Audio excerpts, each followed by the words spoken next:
thinking about going live. There we go. All right. What's up, everyone? This is Isaac with Hunger Smash Fitness, coming to you once again with my very good friend, apparently, my block's strongest man, John Russo. I mean, we're becoming partners in crime doing this. And for now, we have Justin, who is the world's strongest Dutch American, right? Is that self-proclaimed? Self-proclaimed, but nobody has corrected me in 2 years, so we'll stick with that. There you go. Perfect. And then hopefully we have one more guest coming on in a little bit here, but we'll see if he's able to join us or not. So anyways, that is it for introduction. Let's talk about our channels first. Let's bring that up right here. So, John, you want to talk about your channel, or we can talk about mine? Yeah, let's do yours first. You actually had a couple hit pretty well this week, some training stuff. So I think why don't you go first and talk about that a little bit? Yeah, so I've been dabbling with the shorts a little bit, so it's anything under 60 seconds, and just posting like quick little videos just to see what happens with them. So if you look at them here, I posted a couple with kind of just normal titles, and then I posted one with a clickbait title, and then with normal title, just to see what the disparity would be. And it's quite obvious that if you term your titles in such a way to well, basically make them clickbait, yeah, you get a lot more views than otherwise. So I was mostly just dabbling with that just to see. If you remember from last week, I lost my voice, so I haven't really been working on making videos for a little bit here, but hopefully that'll pick up again soon. Yeah, to be precise, clickbait is when you don't deliver on the promise. So if you're delivering on the promise, it's just sensational. It's not clickbait. That's true. I always deliver. Everything I do, I always deliver.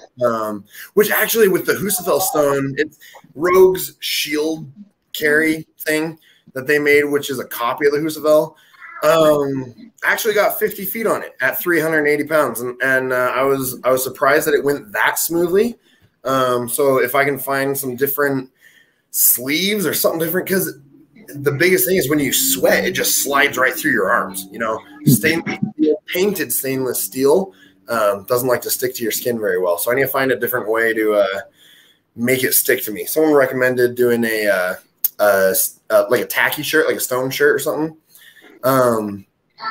Maybe I'll try that, but it's very expensive, and I'm also ditch. So you know, there you go. I don't like spending money. I have to. But yeah, what about you? Just a quick reminder: when we're not speaking, please mute so we filter out the background noise. I'm trying to do that myself. That being said, Justin, what do you recommend for Husafell? How does it work best for you? You know what? I've never actually had a problem. Actually, real quick, are you getting my background noise? Is that what you're saying? I couldn't tell whose it was. I don't know. Okay, because I mean, I know my family's kind of still awake and they're just walking around. But yeah, on the Husafell, every single one that I've had has always been stone. So I haven't had like a metal one or anything, and I've never had a problem with slipping. Now I've had some that were just super wide. And those can tend to be a real pain in the butt. But in my experience, like Orlando's Strongest, we had one. It wasn't super heavy. It was actually just a load and just a pick up and load, 360 pounds or something. They called it the Stone of Pain. They even had it painted on it. And it was, you looked at it, and man, the edges on this thing just looked gnarly. Like it was just someone let's just get a hammer and just beat this thing to hell and just see what happens. But you know what? When I went to go lift it, wasn't bad. Even some of the smooth ones, I just have the big arms, and I actually have fairly long arms for my size. I haven't had any issue with it, to be honest with you. I will have some experience coming with a metal one coming up in. It is the Pittsburgh Strongest or Strength of Steel, and actually there might be one over here in Florida. I got so many competitions come up. I'm trying to remember which events are which, but one of them is a crucifix carry, and so that's going to be an interesting tournament of events, and so that will be something.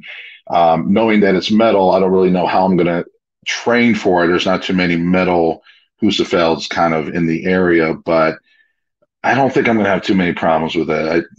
Honestly, once I get it off the ground, it just kind of sits there, and that's about it. I'll get gassed out before my arms release. So yeah, that's so just me. You talked about competing in Orlando, Pittsburgh. Where are you based out of? I am located technically Largo, or like the Clearwater area of Florida, Tampa Bay area, but over in Pinellas County is where I live right now. Currently, where you see me at, I'm in New York. My daughters actually just celebrated their 2nd and 9th birthday. Technically, one's tomorrow, but they both celebrated their birthdays today with their families. So that's why we're up here with family. And then I'll be flying to Minneapolis for nationals on Thursday. So long week. Are you going to win nationals, or just hoping to place? Well, if you have to ask. First of all, happy birthday and congratulations to you. Yeah, there you go. Thank you. Yeah, 2 and 9. Yeah, and you're close to me. I'm in New Jersey, so you're not far from my neck of the woods these days. Okay. Yeah. Okay, yeah, we hit quite a bit of traffic as soon as we hit Washington. We drove all the way up here, exactly 24 hours from leaving my house to the time we arrived at my mother-in-law's. Yeah, it was fun. We cried a little bit on the way when we hit that traffic in Washington, but but it wasn't bad for my 2-year-old. She actually did really well, and we were thankful for that. Yeah, I've heard the furthest south I've ever driven is North Carolina, but I've heard several Florida destinations being about a 24-hour drive. So yeah, it can be crazy. So what else you got going on, Isaac? How did you? I think you tweaked that title, actually. It just said fail before, and you changed it, and you got a bunch of hundreds of more views on it. So, good going. Yeah, because at first I just put like fail 580-pound squat or something like that. And it got like 400 views in the first day and a half or something that it was up. And then I tweaked it, and it to too close to fail.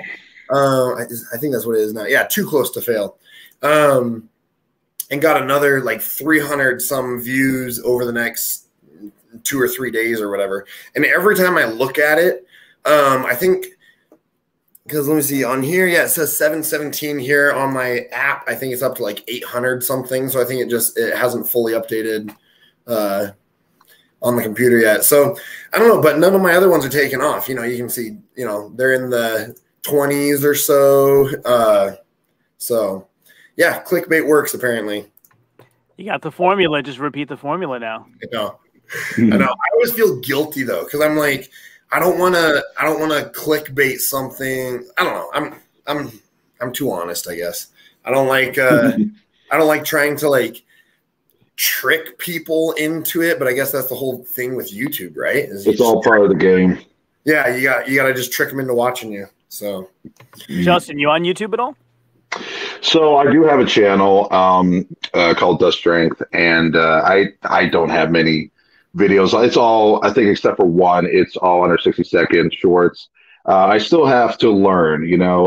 I'm pretty good with Instagram. I've been pretty good with Facebook. I'm the generation when MySpace and Facebook all started off and everything. So you kind of think I would have been able to keep it up, but YouTube and other social media, they change so often, and life goes on. I'm not able to just kind of sit there and really figure out every little thing, at least not right now, but I want to. I mean, I want to build it up. I want to be proficient in it. I want everything to kind of match up. And I'm kind of working towards that. It's just going a little bit slower than I would like, especially when I have my 2-year-old with me most of the time during the day. But she requires constant attention. She's getting into everything. I know how that can be. Reach out for tips anytime, though, buddy. Happy to help. I heard. I would appreciate that. Yes. We heard a little secret that JF Caron's starting his own channel too, and I offered him some help as well. Yeah. I've been following quite a few of those guys' stuff. Very impressive, like how they're starting to formulate. Like, I mean, Brian Shaw's got his down pat. I mean, I'm getting notifications from everything that he posts all the time, whether it's strength related or not, and I'm very impressed with how his channel has been just shooting off over the last couple of years. And so I'm starting to see that happening. Yeah, especially for someone who's still actively competing to be so proficient in all these other areas. It's very impressive. I think I just need to find a 13-year-old girl with a camera and just start going at it, because she's going to know more about this stuff than I am. I got a 9-year-old. Maybe I got to get her started. I know. So, Justin, Nationals is this coming weekend, isn't it? June 5th. Yes, sir. Nice. What are the events there? So we're going to start off with a log axle medley. That is event 1. Event 2 is the deadlift for reps. We have farmer's carry with a turn, 50 feet down, turn 50 feet back. The turn has to be in hand. You're only allowed 2 drops. Then it is the keg and sandbag medley. And then final, we're doing a Atlas load, carry and load, actually. That has definitely been an interesting transition. The weights are definitely respectable.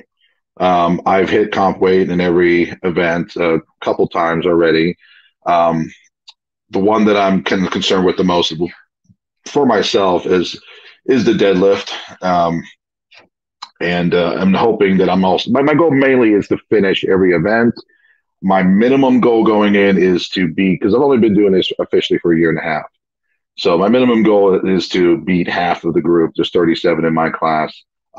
However, I've been given a lot of praise. There's been a lot of people with high expectations of me, and based on what I've been posting online, which some say I shouldn't be doing, but I can't help it, I should do very well. Podium is my ultimate goal.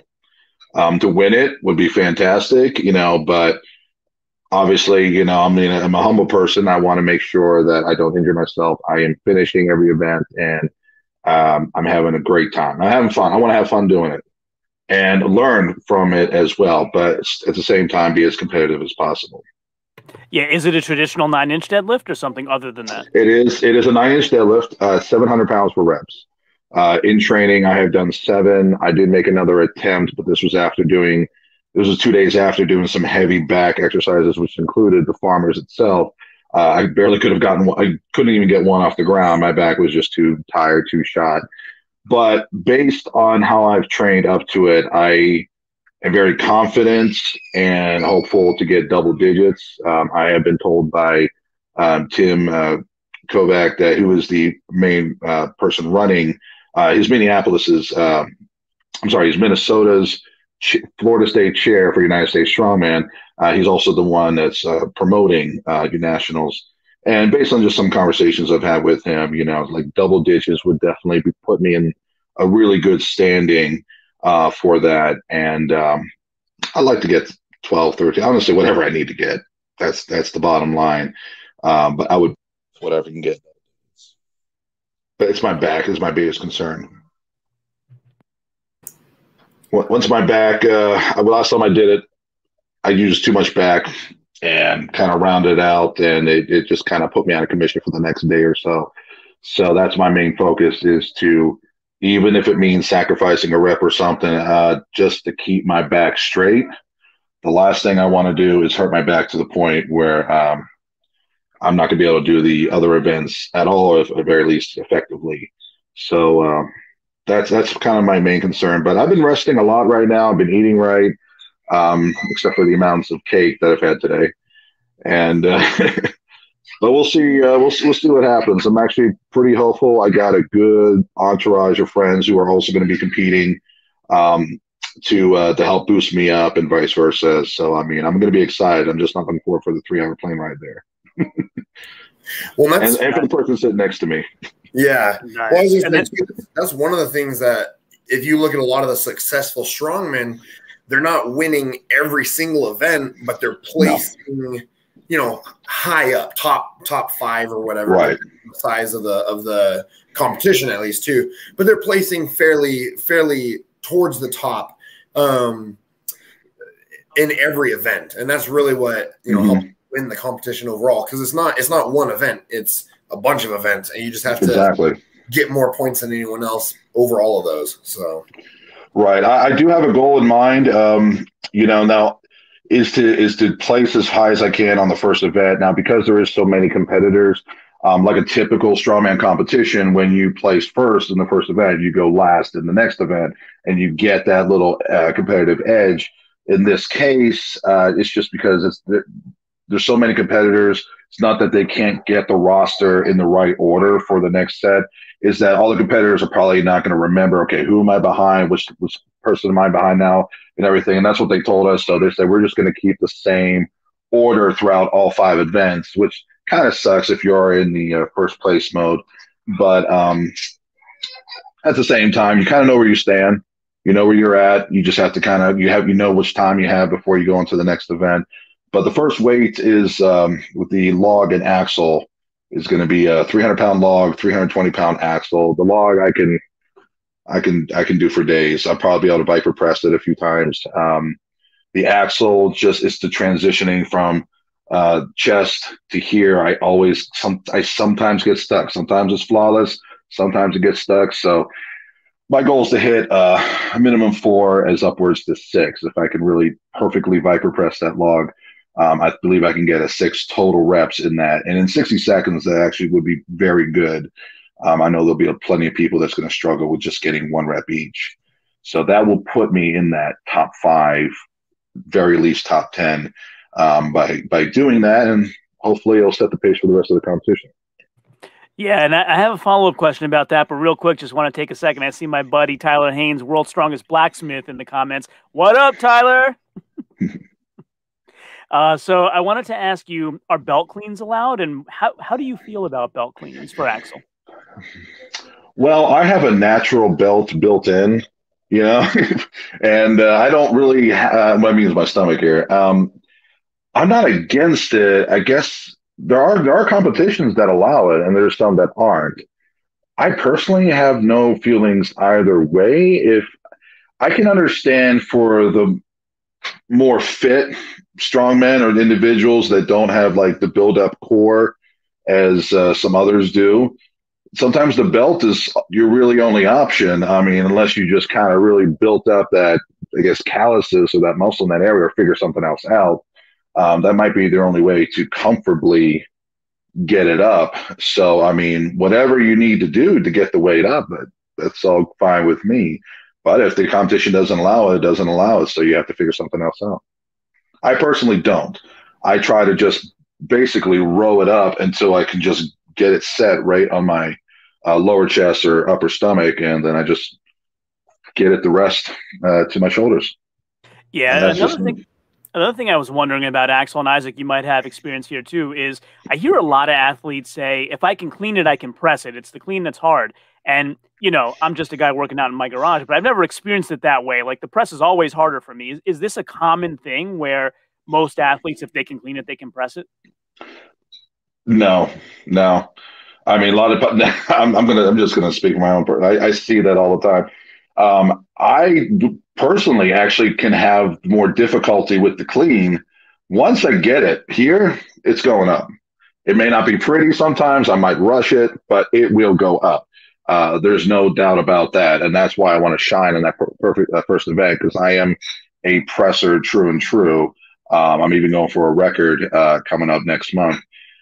But yeah, it's a completely different thing. I mean, you might have the back support, you might have the biceps to kind of bring that in for an axle clean and press, but you might not have the chest or the drive or the triceps to be able to complete that press. So someone who might be a really awesome deadlifter is not likely to be a really awesome presser, and that's that correlation. I'm not the best deadlifter, and I don't think I ever will be, but I'm going to be very competitive doing so. I actually plan on doing 1,000 here in about 4 months for Static Monsters. But pressing, nobody has recently come close to any of my presses in my competition. I'm not saying there's not people out there, but in people I've come across. I was going to say, did you see Bobby Thompson's? I was going to say, you get those unicorns once in a while, like Bobby, who can deadlift and press. Yeah. Oh, no, I know. There's definitely some out there, and I'm striding to be one of those. Hopefully within the next year of training, we'll get there. But again, I'm just saying within my own little world of people I've come across personally, and you know, that's just, if there's a pressing event, that's my event. And I'm going to at least do the best I can to make sure that stays mine, and then move on to the next and try to be less than mediocre in the rest of them as best as I can. Yeah, speaking of that, do you usually like the two-handed pressing events, or do you like circus as well? So circus has been relatively new for me. I first started this past November for Florida Strongest. I was feeling it, getting pretty good at figuring it out, and then I end up getting sick with the rest of the world. Around that time, I ended up having to bow out of that competition. I actually was better by the time competition started. I believe it was December 12th or 17th, one of those two. But I was 3 weeks out of the gym, and it was a very heavy competition. So I just like, you know what, let me just really recuperate and get back into the next one. And that was a Florida State record set for the circus dumbbell, which it didn't. It's the most technical lift out there. I'm sure a lot of people that have done it, especially in competition, there is so much that needs to go right, so much that can go wrong in that particular lift. I love it, and I feel like I can be phenomenal in it. I just need some pro tips and some pro tweaks in order to help me surpass the. Right now, my PR is at 210, and I'm pretty comfortable with that. I'm trying to get right now as heavy as possible. It's been a while since I've done it, just because I've been training for nationals, but I think I can get it. I have Dimitar Seventinov that actually lives in Orlando. He works out at one of my friend's gyms, Aaron Conway, is at Iron Life. Met him multiple times. I've gotten him. Actually, he's willing to train me in that, and so I'm definitely going to take him up on that offer and meet with him up in Orlando and see what happens, man. See what he can get me to go up to.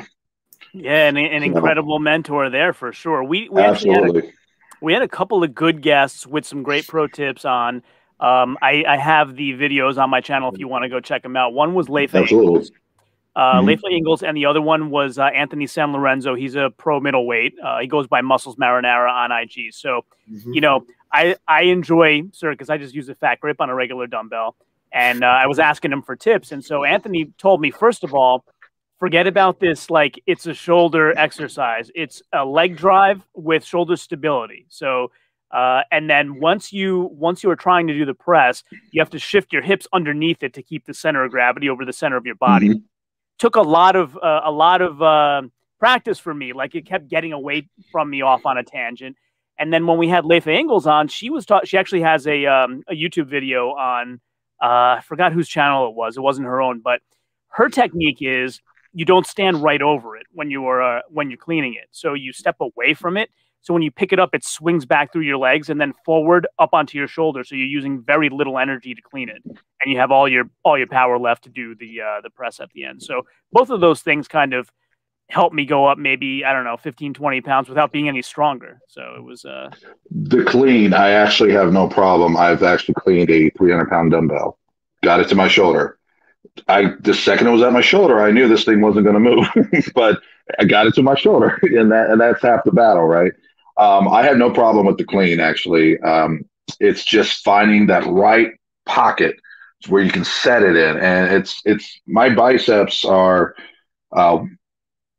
not to toot my own horn, but it's one of the largest out there. I mean, I got 26-inch biceps on a good day, at least. And it kind of hinders the mobility. I don't know if you can see me here. It kind of hinders the mobility of getting in that right pocket. So sometimes I end up having a little bit of play around, and you're definitely wasting energy when it comes to doing that.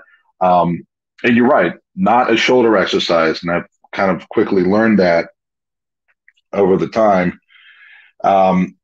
that it just needs to be a kind of like, I mean, it's basically almost like a jerk. I need to like dip down and be able to just kind of confidently follow through with that.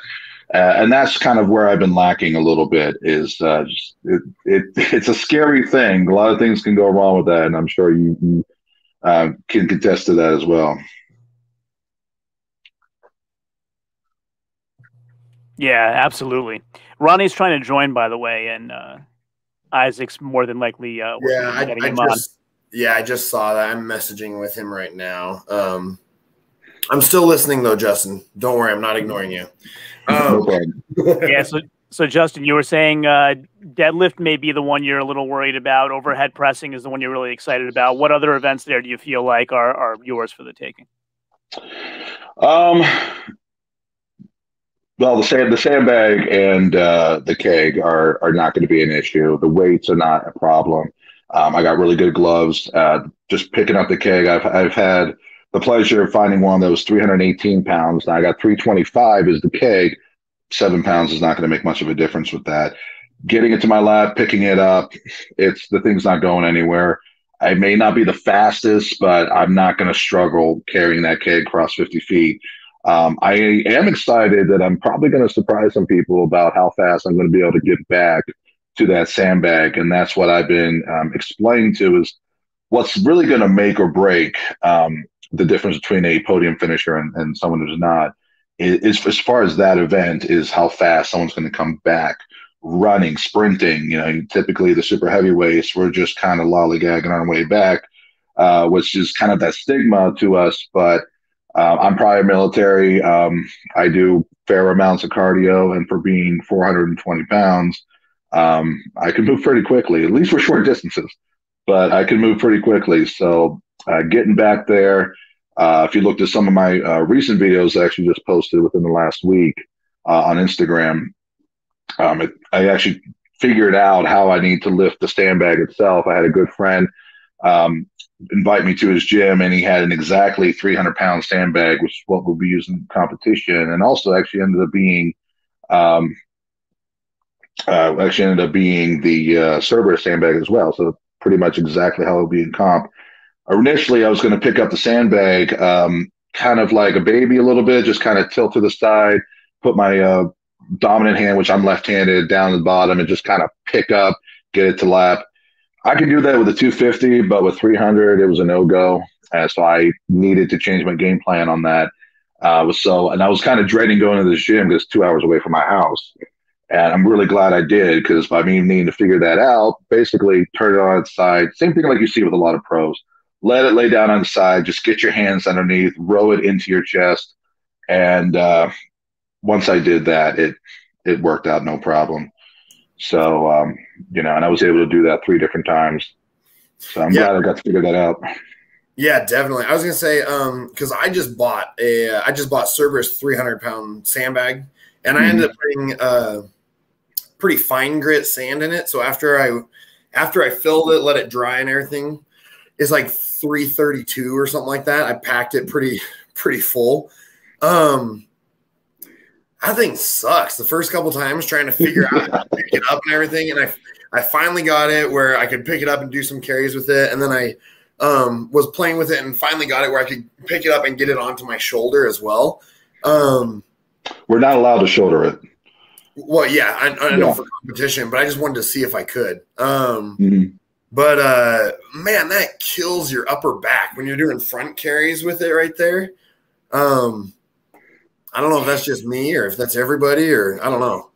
It wasn't bad. It's like if I can get it up, I'm good. I just need to get it up. And now this last video that was just playing right there. I mean, I did it. I was going too fast, where I didn't make sure I had the proper grip on it, but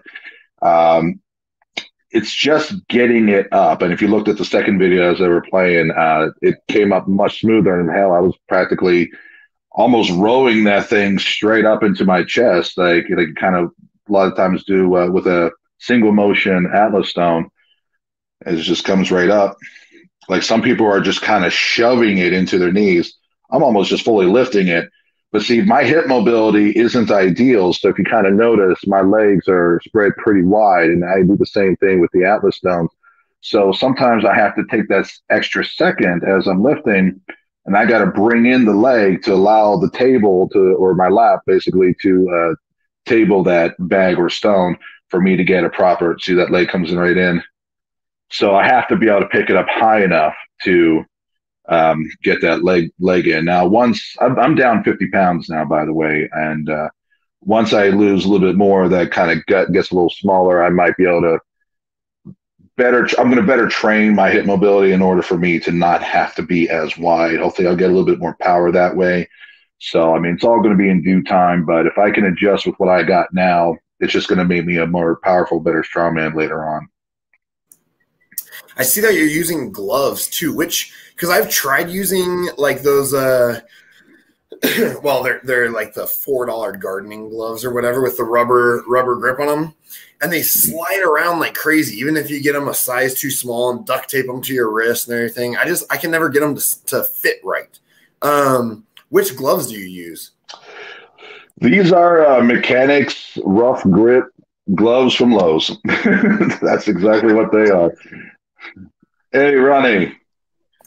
Hey, What's up, how you Ronnie? doing? Good. Good. How are you? Good. Good, guys. Good to see you guys. So, I guess before we continue on, Ronnie, now that Justin's had a chance to talk about himself for 30 minutes, Ronnie, you want to introduce yourself a little bit and just talk about how you got into strongman, favorite events, all that sort of stuff. Okay. Yeah. So, like I said, my name is Ronnie. I'm from France, originally from Algeria, North Africa, and I started doing strongman like almost 3 years now. I was a powerlifter pro, and yeah, I always loved strongman. And since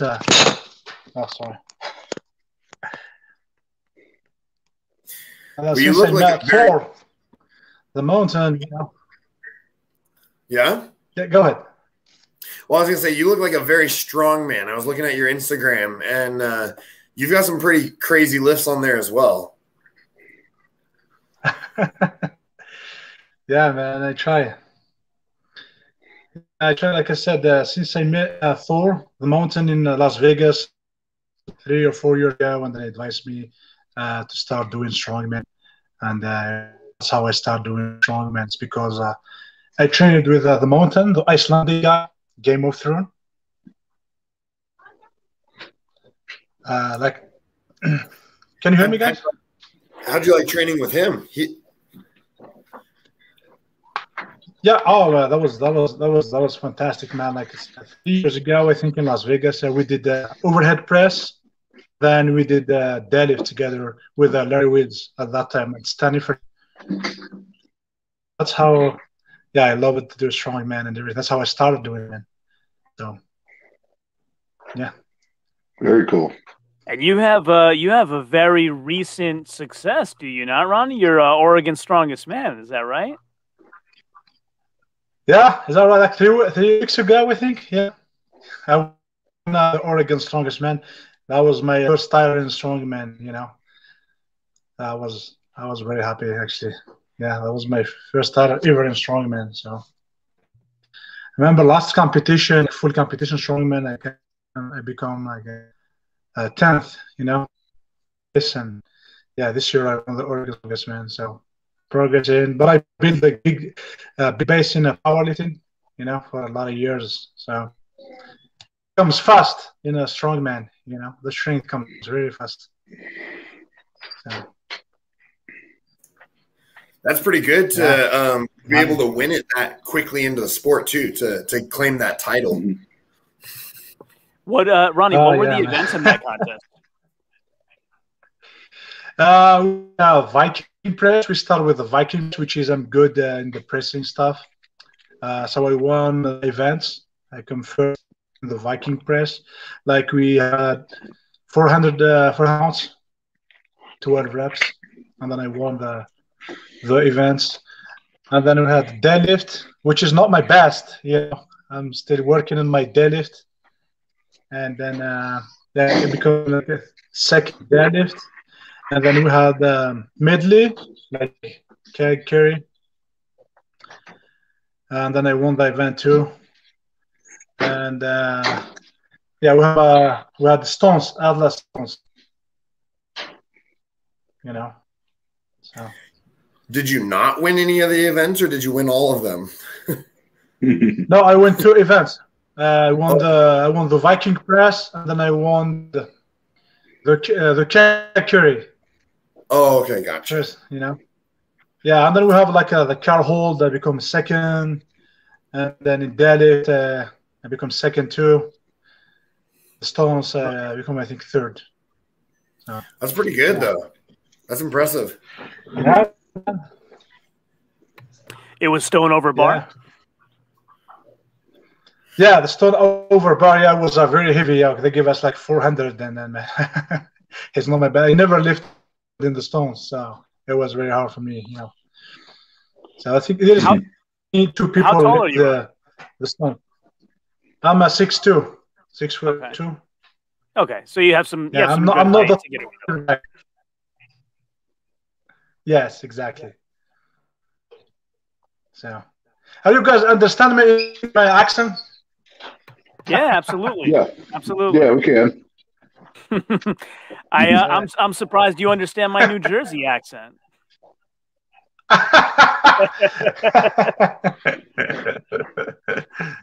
Yeah. Well, Ronnie, I'm just up north of you because I'm up towards Spokane. So I mean, well, it's an 8-hour drive or whatever for you. But if you ever end up coming up towards Spokane, let me know, and maybe we can try and work out together or something. You can show me everything you know. Oh yeah.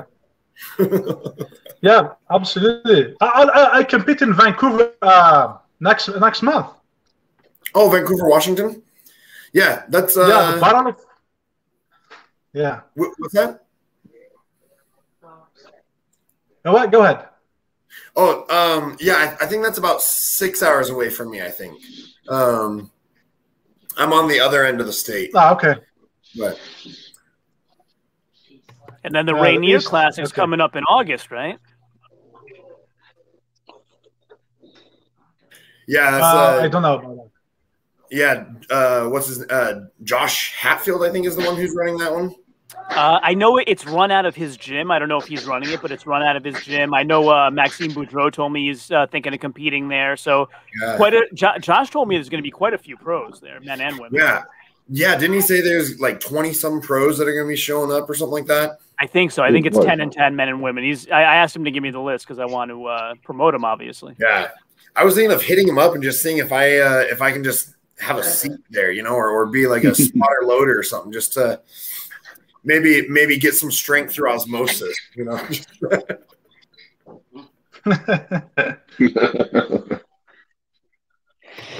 So Ronnie, how long have you been in the States? You said you were originally from France and then Northern Africa before that?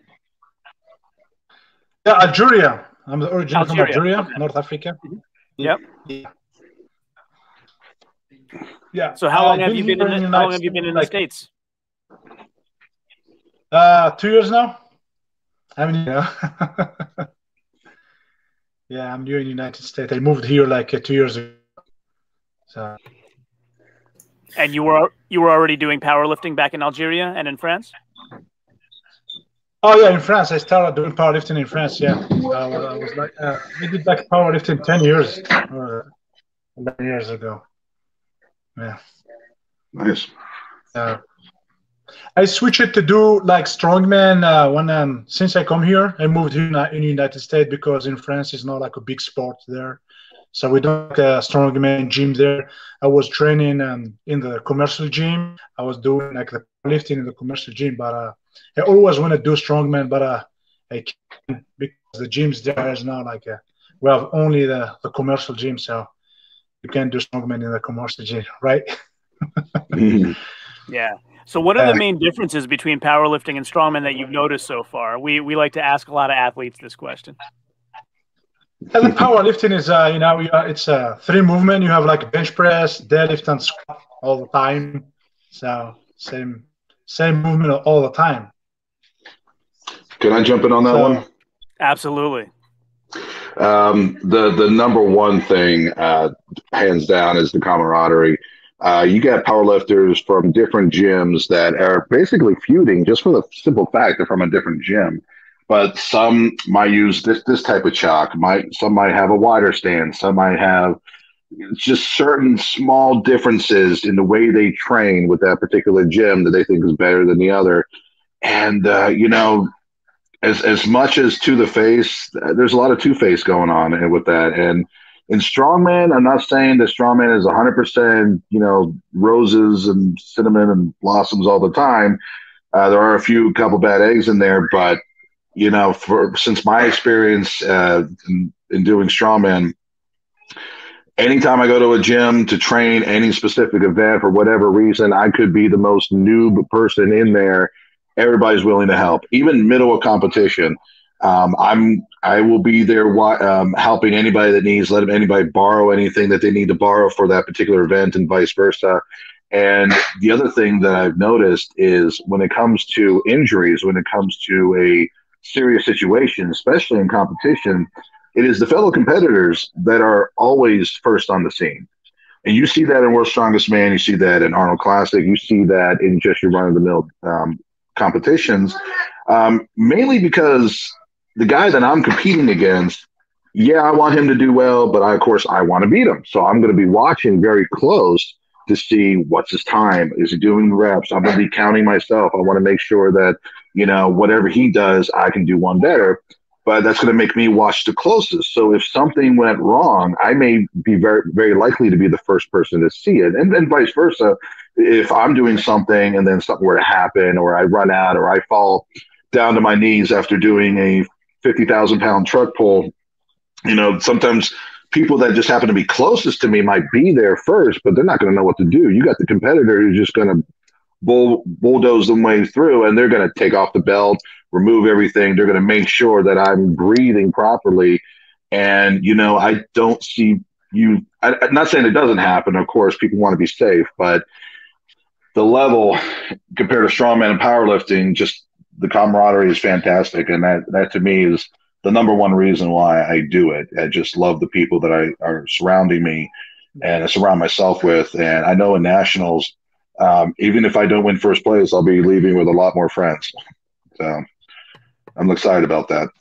Yeah, I mean, I think that's a pretty common perspective among all the strongman athletes, and it bleeds over into the fans as well. Like I just started, reaching out to and DMing different strongmen, strongwomen, and they all answer. Like I wouldn't be able to find that in any other sport. I remember the day I messaged Isaac and I was like, "Can you believe I DM'd Donna Moore and said, 'Would you do an interview?' She said yes." Like this would never happen in any other sport. Right. Absolutely. And that's the thing, you get some other thing, that people just kind of want to promote themselves. I mean, I'm not going to go in any specific sports or anybody specifically, but people just want to promote themselves more than they want to promote the sport. And strongman has, thankfully, over the last 10, 15 years, has exploded to what we know and love now. And that's because of us. That's the competitors wanting to just dibble dabble in every single outlet, not because whoever's going to pay us the most or whoever's going to have the most views and everything, but spreading the love, spreading the word to even people 5 years old right now who are watching this, who's like, I want to do that someday. And, there's going to be a plethora of individuals helping you out. So, yeah. Yeah, absolutely. And speaking of spreading the word, just to take a quick break, if we haven't mentioned it yet, anybody who hasn't subscribed to Hunger Smash Fitness, please, should be a button right on the bottom of your screen there. Give Isaac a subscribe, like this stream, and when we're all done here, get a little sticky note, write it out to yourself to go over to my blog, Strongest Man. Subscribe to me as well, and watch a whole bunch of my videos. Like I got 5 guys that are going to World's Strongest Man this year who I've interviewed, and Isaac has a bunch as well. So definitely subscribe. It helps us out a lot. It takes you 2 seconds to do it, and it helps out the YouTube algorithm gods a lot for us. So we really appreciate it. So just wanted to take a moment to remind all of you that. What's up, Terminator the Terminator? I see you in the comments. And Ronnie, Terminator the Terminator has been asking for you as a guest for a long time now. So we're very happy to have been able to match this up finally. Thank you. Yeah, I appreciate that. Yeah, that's how the sport growing, Yeah, Terminator, definitely give us your questions. Now that Ronnie has been able to join us, give us your questions for sure. And if you have not subscribed to Ronnie and Justin on Instagram as well, we can pull up their Instagram pages as well. Make sure you head over and go and like all their posts and all that sort of stuff as well. Just give them some love. Yeah, and by the way, Ronnie and his brother Victor have an active YouTube as well, so please go ahead and subscribe there. Thank you, guys.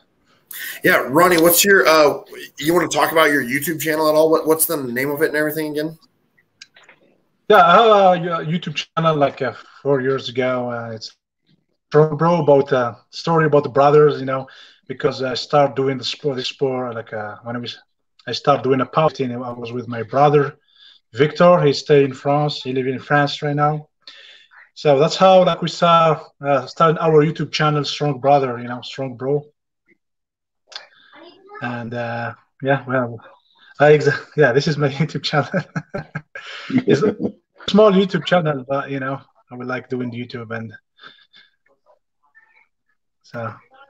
Well, we all have to start somewhere. I mean, my channel's still kind of small too, but I mean, it's slowly growing, and you know, by collaborating with other people and all that, it grows. So, to anyone who's watching this, go over and subscribe to his YouTube channel as well. Help him out.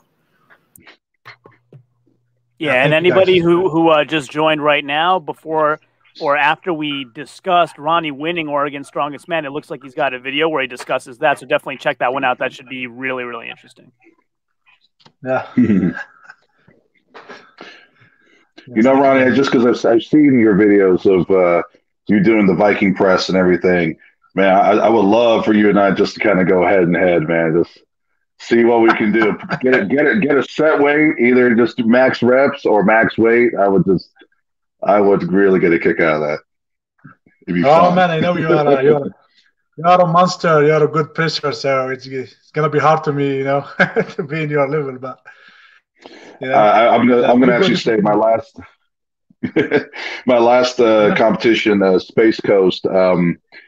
It was a 330-pound Viking press. You know, I've definitely done way more as far as weight, and it was kind of a little laughable. It wasn't my intention to kind of finish it like this, but the guys that came in second and third, they finished 14 reps, and then you know, they're using a leg drive and everything, and then I come up and my legs didn't move.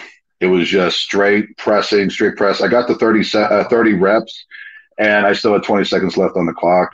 I just kind of stopped at that point because it was the first event, and I had more events coming up, so I wanted to give myself a little bit of time to rest. But I was very proud of that moment, just considering how far I've gotten with my Viking press.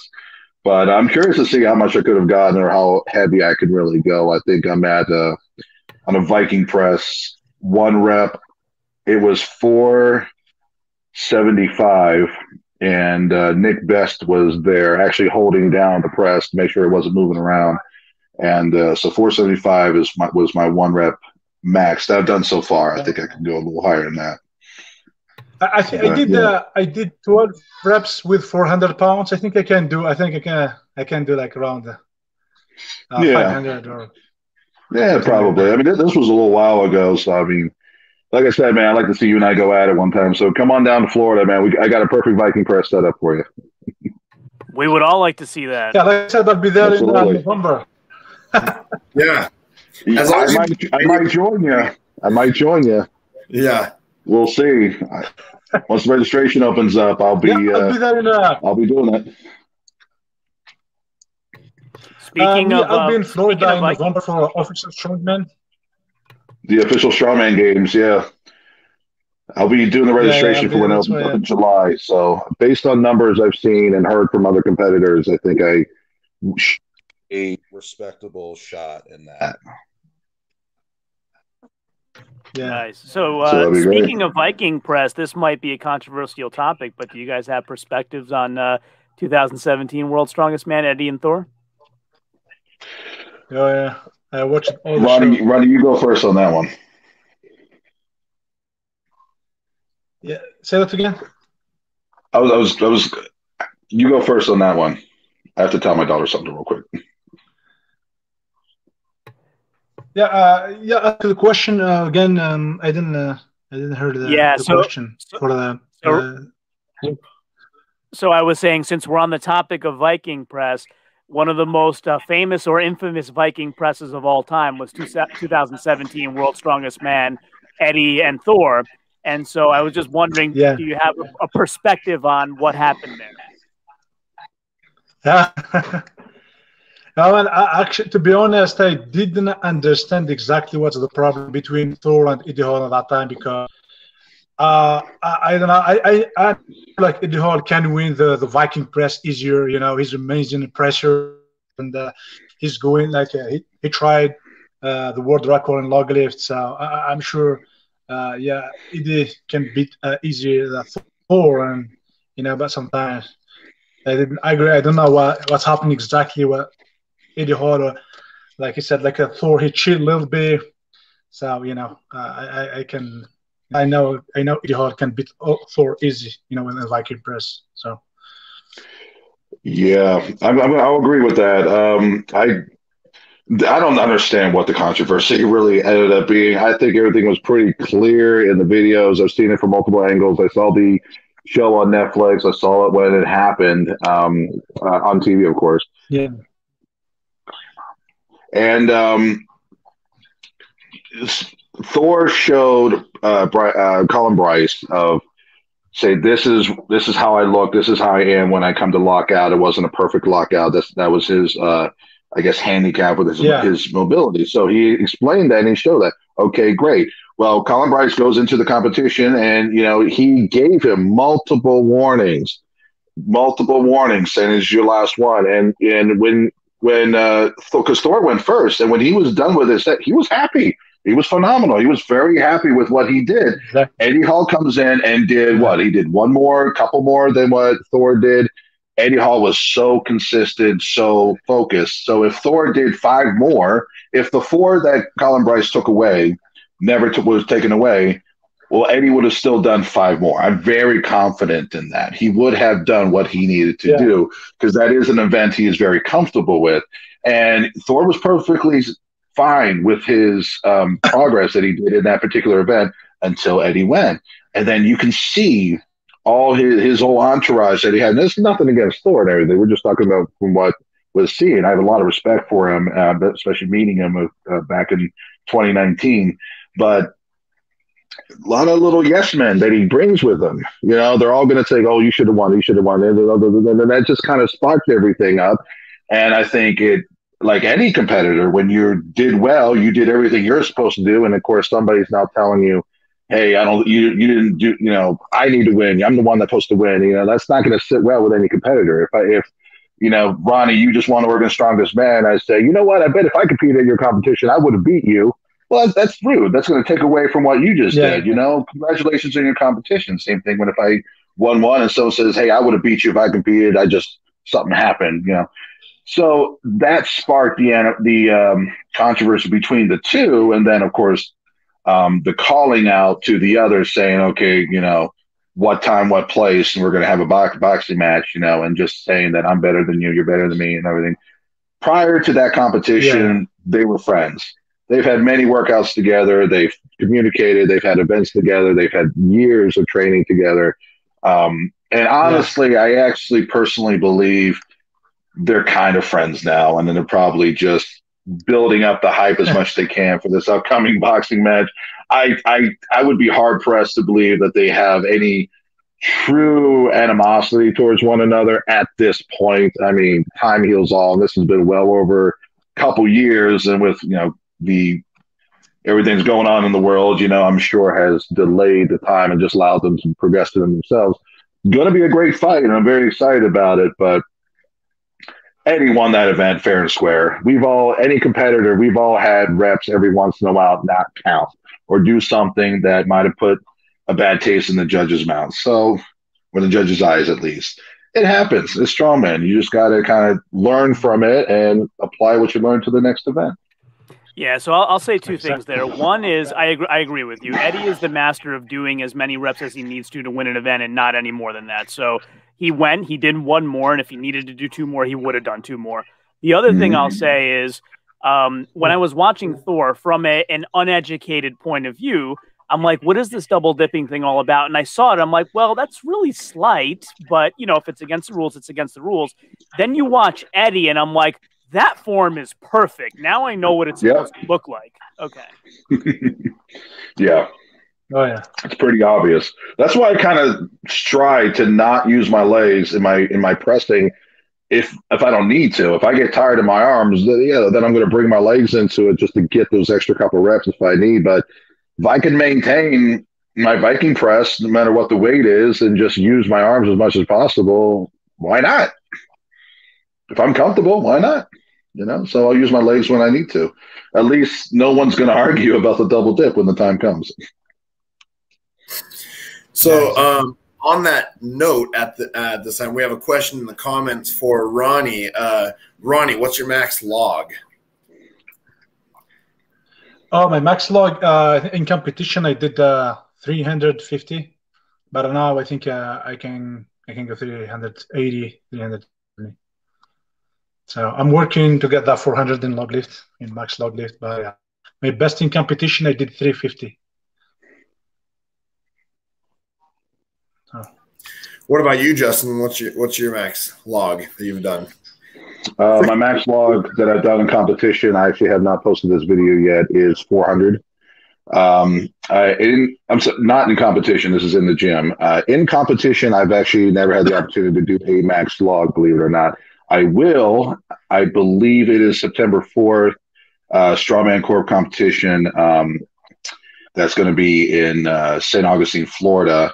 I believe there is going to be a max log, which I'm pretty excited about. That being said, we have Europa, United States Strongman Europa. That's going to be July 2nd and July 3rd over in Orlando. The July 2nd is going to be a record breaker or record setter event. There will be 3 separate events. The max log will be one of them. The current record for the super heavyweight for log is 425, and I am signed up and reckon to break that. So that is my goal for the upcoming month and a half of training. That, as well as a super yoke, 1,100 pounds. My goal personally is 1,100 pounds for 30 feet without drops.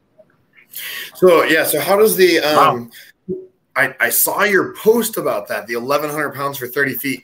Is the weight set, but the distance is just as far as you can go, or? Nope.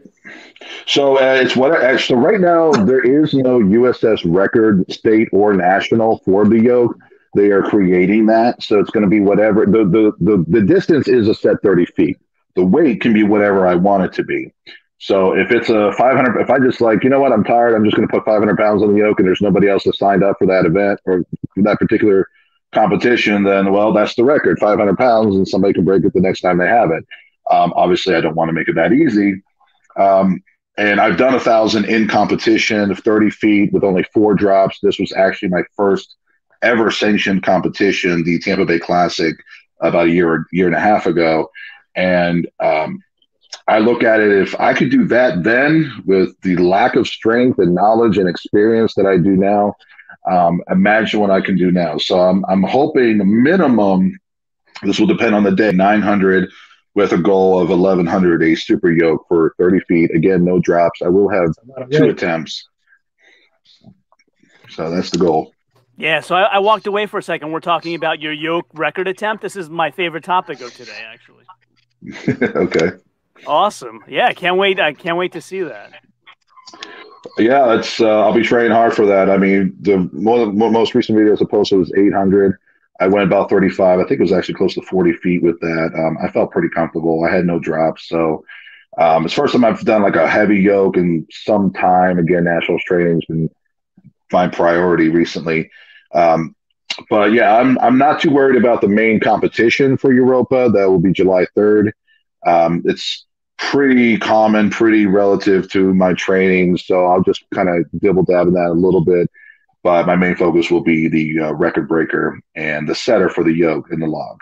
So that's where I hope I will make my name and will be a good start for the official Strongman Games. So if I can break that record, I think I'll have a very good chance in getting into the OSG coming November in Daytona. Yeah. How often do you train? Oh, I was going to say, how often do you train yoke then? Because I've tried training in the past, and I just feel like it takes me longer to recover from training yoke than training a lot of other stuff. Not really. I tend to do a decent, not a lot, but a decent amount of leg exercises prior to doing yoke. Lunges, a moderately heavy squat prior to doing, just to kind of get my body used to the weight on my shoulders and get the blood pumping into the legs. Typically, I mean, my routine it's very specific. I have a light week, I have a heavy week as far as just going to the gym Monday through Friday. Light week is a Monday through Friday, don't skip a beat in between, and then my heavy week is every other day, but same routine with a little bit less accessory stuff. And then I will train twice in the weekdays and then once or twice in the weekends, a strongman event or two, depending on the timing and how they correlate with one another. Yoke will be at least once, maybe twice a week with that. I'll sometimes go light, but I will go heavy at least every other training session. And heavy might be 800 to 900. I don't hit 1,000 too often, but I will be. Goal in mind is to hit 1,100 at least twice prior to Europa itself. I'm a big proponent of hitting comp weight prior to competition. I know powerlifting is a different thing with that, but I need to mentally know I can hit something prior to me going to competition, then just kind of work on the form of the technique before the competition arrives. So it kind of takes the mental stress. I'm like, well, I hope I can do it, out of the whole factor. That's me. I mean, I'm sure some people might disagree with that notion, but it's interesting you say that. Some strong men don't approach it that way. Ronnie, how about you? Do you like to hit comp weights before you go to comp, or not necessary? Not necessarily. I always like do like a PR, go for very heavy in the competition. But yeah, I go in the gym always like 80%, 70% in the gym, and then when it become competition, I go 100%. So I always hate big PR in the competition, but to keep my body healthy with no injury, and because we have now a lot of experience in the other sports, a lot of injuries, so you need to train smart. And then actually, I always love to go 100% in the competition. So yeah, but I like train heavy in the gym too, but not 100%. Always like 70% or 80%. So yeah. It's interesting. The other nuance of yoke that I think some people, the layman, doesn't notice is the clearance underneath, and different strongmen have different preferences. So Justin, it looked like you had substantial clearance underneath your yoke. Some people like it to be like real close and don't want to lift it very far at all. So question for both of you, like, how do you decide crossbar placement so that you can make the clearance underneath the yoke what you want it to be? I personally will choose just at about nipple height. For me now, I actually had the honor of I spent almost an entire day with Nick Best. I did a Toys for Tots, if you will, kind of competition or event called Lift Miss. This was back in December, and Nick came down as a kind of a guest speaker, or just someone to kind of bring more people in, donating money and toys for the holidays. And he was like a guest judge. You got to have lunch, dinner with him. So he was asked by the promoter of that competition if, hey, would you mind doing a yoke seminar for anybody who's willing to listen? And he did. And he gave me some great pointers that I do use now into my routine. One of which to me did strike me as a little odd. Don't hate me, Nick. But he was telling me to bring that bar like very low, like almost uncomfortably low. Like it was to the point where it was kind of between the nipple and the belly button line. And it was, for me, it was like, this is almost uncomfortable getting underneath it. It's almost feeling like a squat to be able to stand up with it. And it felt like just too much, especially if you're going to do like a super yoke.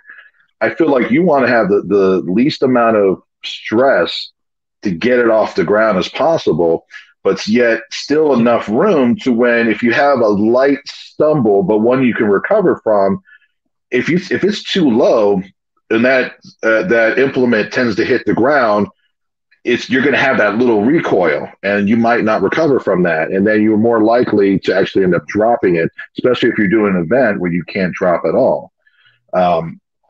So I want to have a decent enough height, and basically with the height that you see in that video, to where I can handle enough sway without having to worry about it dropping or hitting or running the risk of that. So, and it takes away anybody thinking that I'm going to slide the weights through. It's all going to be completely centered on my shoulders. And I'm comfortable with the height that you see there in the video. And that's probably the height I will do possibly one notch lower when it comes to the 1100.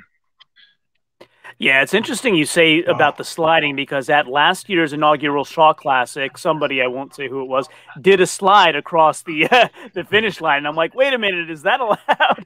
So it's interesting that you bring that up. But I think I know what you're talking about, but remind me, did it hit before the line and it slid?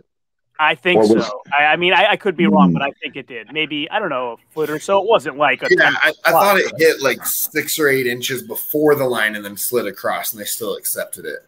But so now that's controversial. Controversial. Yeah, I was gonna say it could depend on the judge. It could depend. Like, I have a feeling Magnus probably would not allow that, but other judges might. Like, I don't know. It's not my call, I guess. So. Yeah.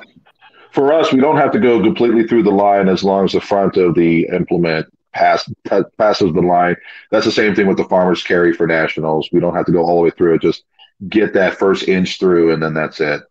And so I'm glad that that's the case. Yeah, it's interesting. Nick Best is a good mentor for yoke. He's very good with yoke. But if I had to pick like my dream coach for yoke, it would be Rob Kearney. That guy is unbelievable. Yes. I saw him training with Martins Licis once, and Martins Licis is good with yoke, but Rob Kearney just made him look like he was in a different league. It's just he's unbelievable. He would be my dream coach for yoke. Can I say something with that? Yeah. In 2019, I grew up in Bradenton, and that's what started started Strongman for me. Was I've always been interested in strongman. It was actually 2006 that I decided I wanted to one day be that, but I never knew the right people, had the right gyms or the experience, or knew where to start until World's Strongest Man came to Bradenton, and I just started meeting people, and everything just skyrocketed from there. But going back to Rob Kearney and the yoke, I was there all 4 days in the 2019 World's Strongest Man down in Bradenton, again, where I grew up. I met and talked with every competitor I can come across with. I had a long conversation with Colin Bryce, and in that conversation through him, I also found out I'm related to a podium finisher, by the way, of World's Strongest Man. That's also coincides with my last name change. If we can get into that a little bit if you want. But when I was watching the event of the farmer's carry, which went into a yoke, which went into a super yoke at World's Strongest Man, I want to say it might have been the first or second event. Rob Kearney was in the first group that went at the time, and they had the yoke, the first yoke, I want to say was just at about 1,000 pounds. I think it was like 960, and then it went to a 1,300-pound super yoke.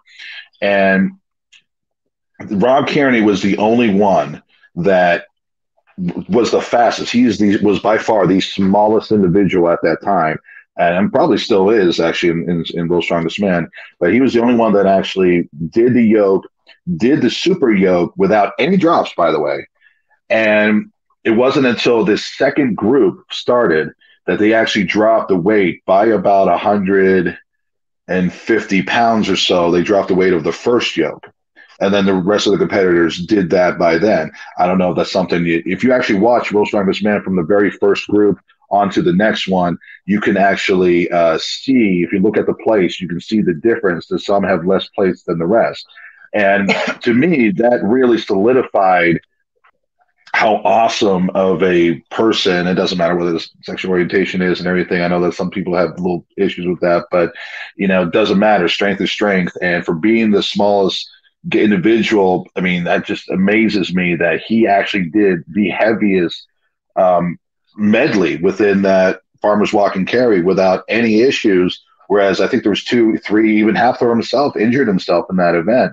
And it's still to this day impresses me. And I agree with you. He is somebody that based off that, I would love to sit down with one time and train some yoke with and just get some pointers from him. His motion is just so efficient. It's unbelievable. Like, some people, understandably so, pick up a yoke and struggle with the first couple of steps. He's just off to the races from the beginning, like he was born to do it. Yeah. Very fast. So, Ronnie, what's your perspective, Ronnie, on clearance underneath the yoke? Justin gave us his perspective. Do you like the bottom of the yoke to be close to the ground or lots of clearance? Oh yeah. Oh yeah, yeah. Very. I like have my yoke very close to the ground because of more stability, and then I can run very fast like that. It's easier to control the yoke. And I tried them both, but when I have like my yoke is like closer to the ground, is very easier for me, and especially to control the yoke, and just I need to push the yoke a little bit, and then I run. I go fast like that. So when you have your yoke higher, I think for me, it doesn't mean like works for everybody, but for me, when I have like my yoke higher a little bit, the yoke starting like to move a little bit, so we can control really well, especially when the yoke is really heavy.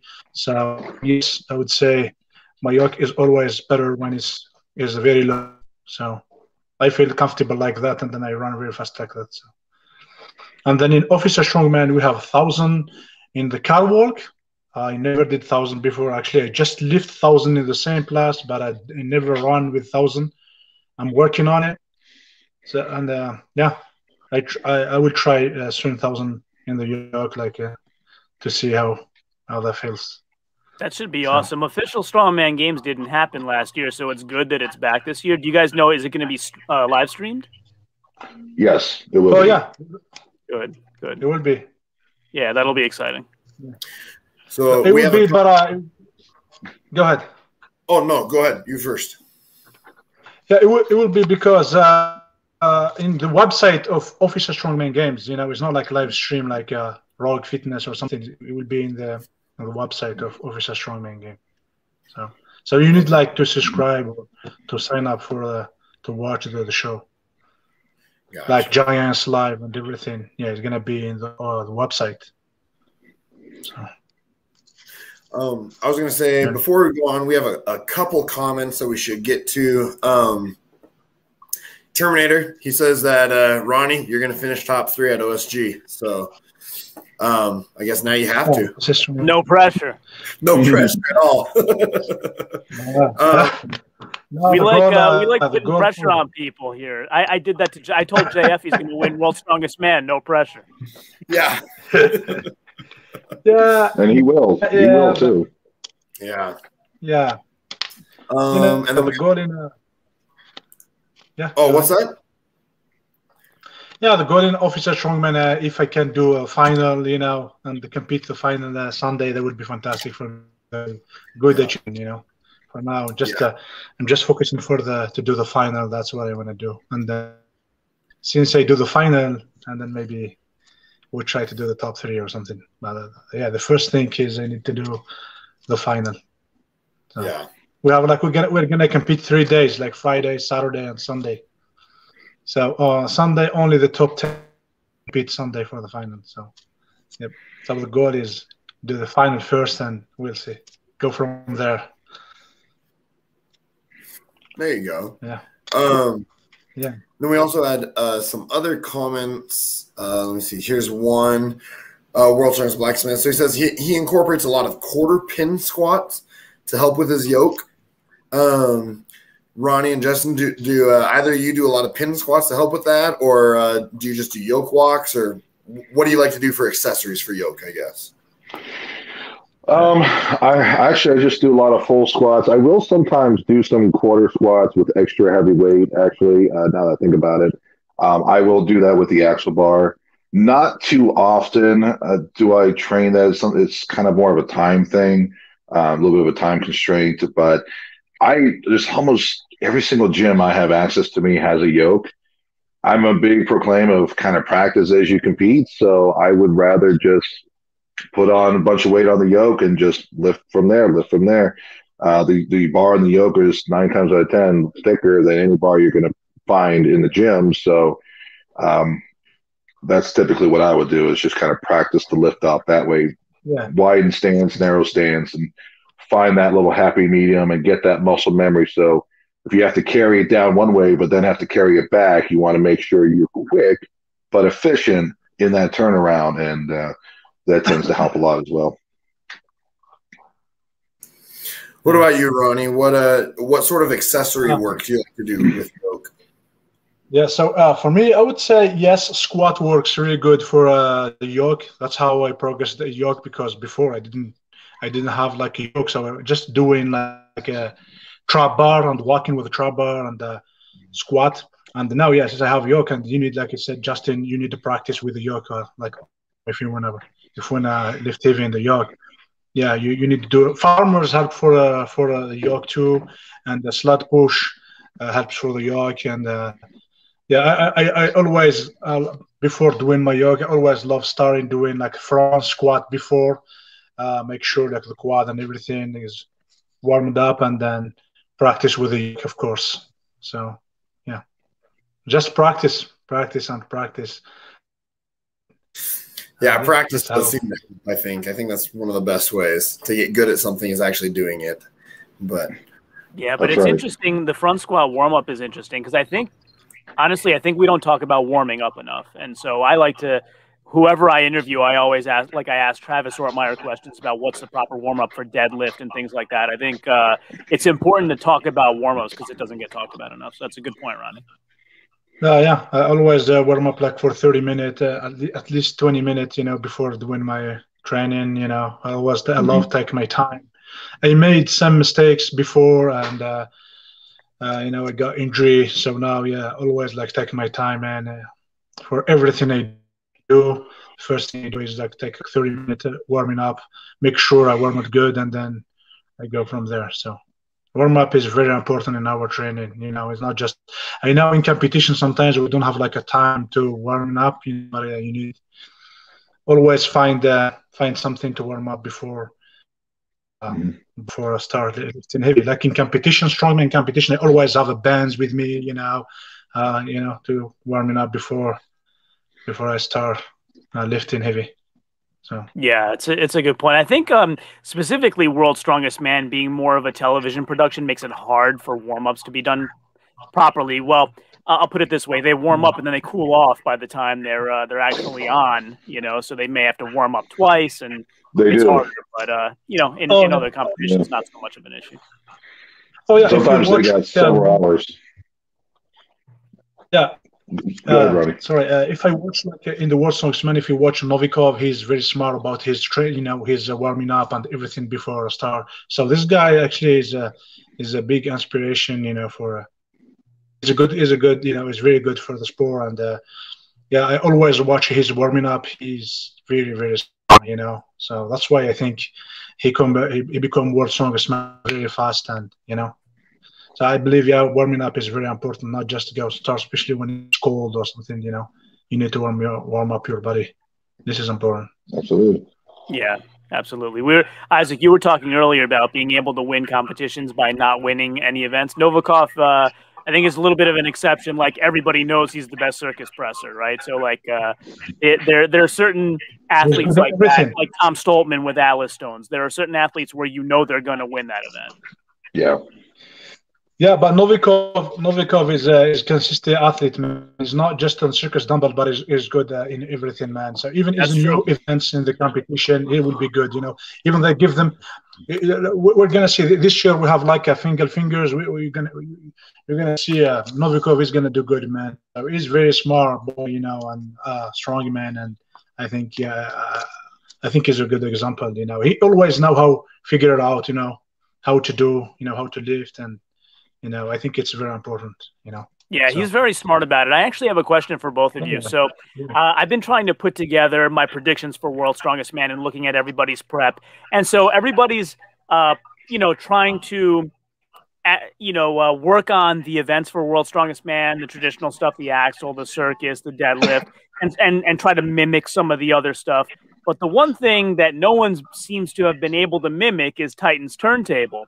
So my question to both of you is, who will do the best on that event?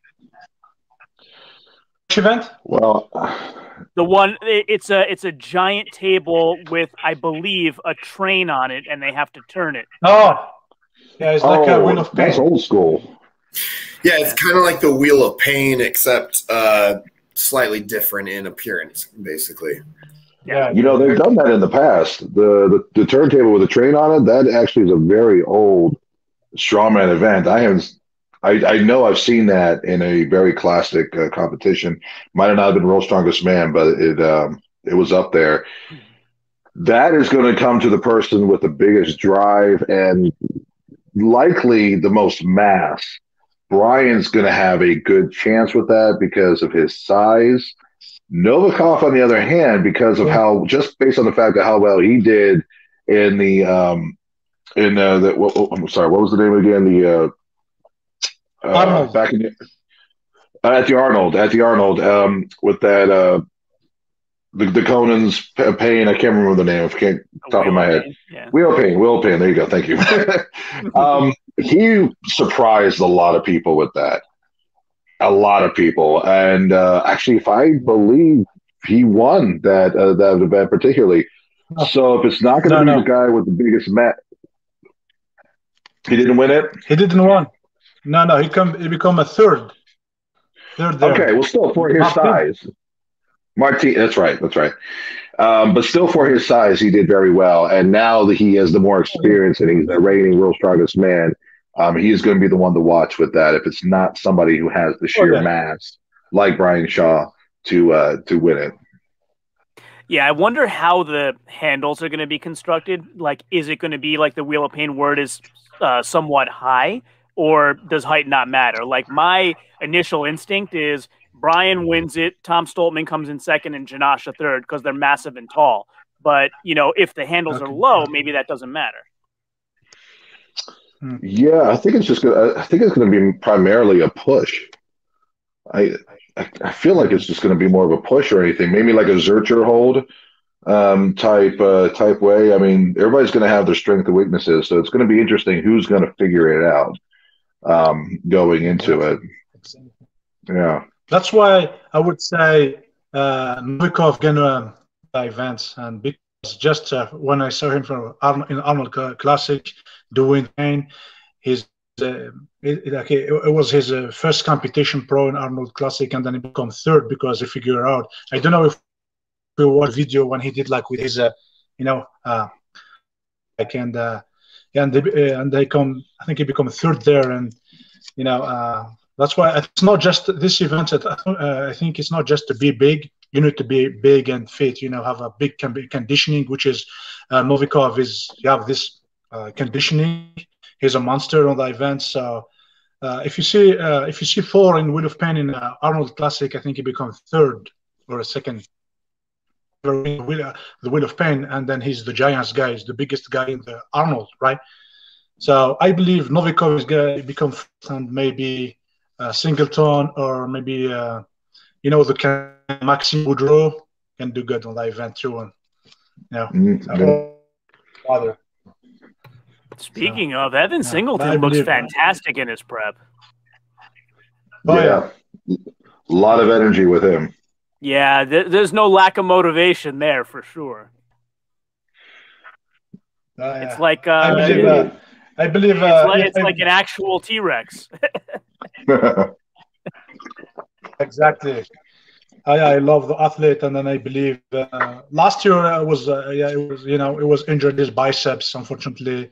Last year, I believe in Singleton can do, top 3 this year in the world's strongest man if he's still, in good shape. Possibly. So, So for what it's worth, JF agrees with you that Singleton's making the finals for sure. Yeah. On that note, though, who are your top 3 for winning World's Strongest Men? I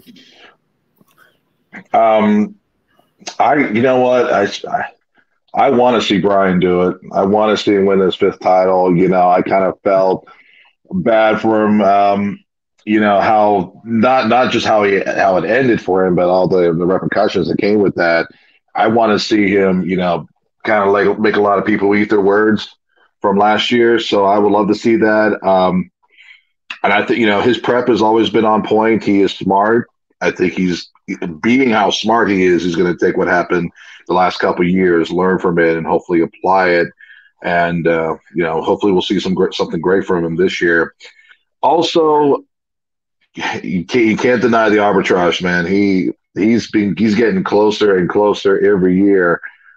So I think Tom Stoltman's going to have a really good chance this year. Yeah. And then finally, of course, Novikov. I mean, he's still training phenomenally. So I wouldn't be surprised if we have a back-to-back win this year.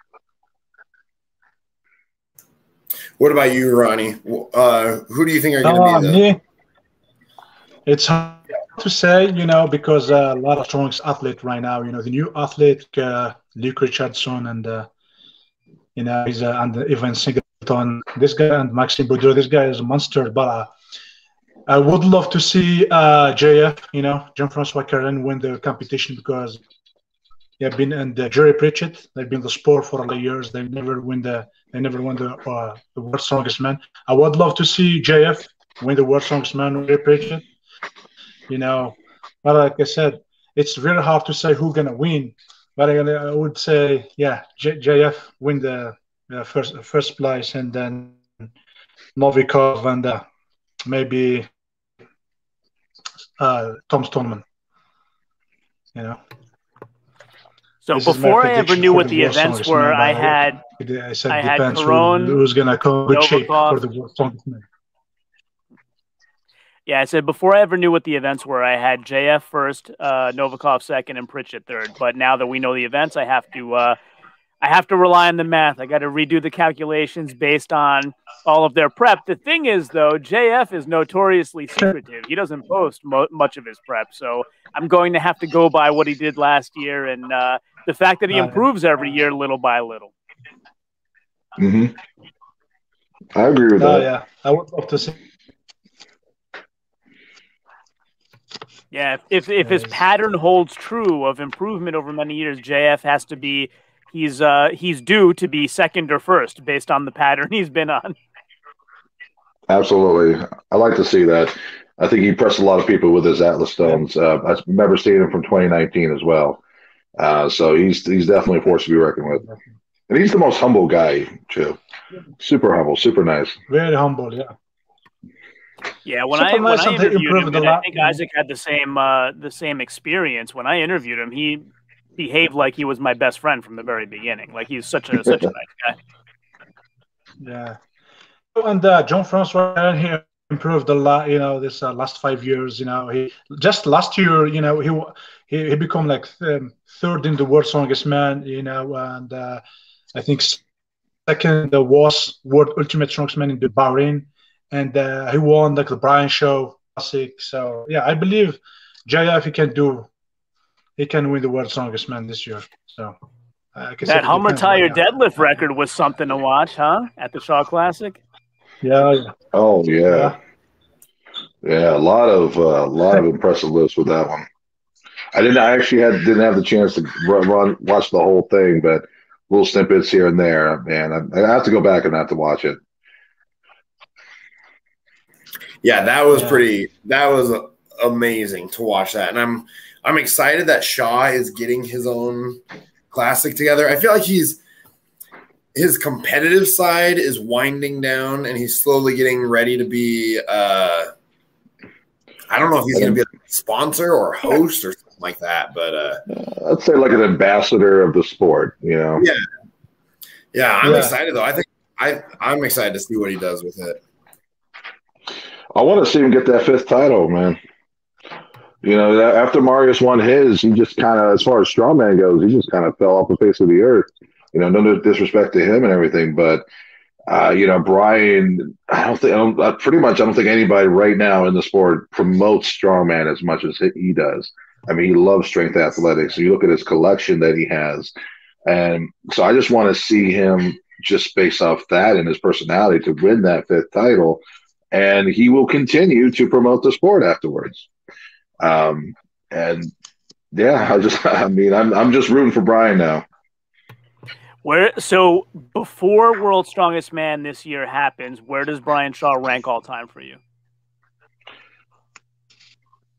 Oof.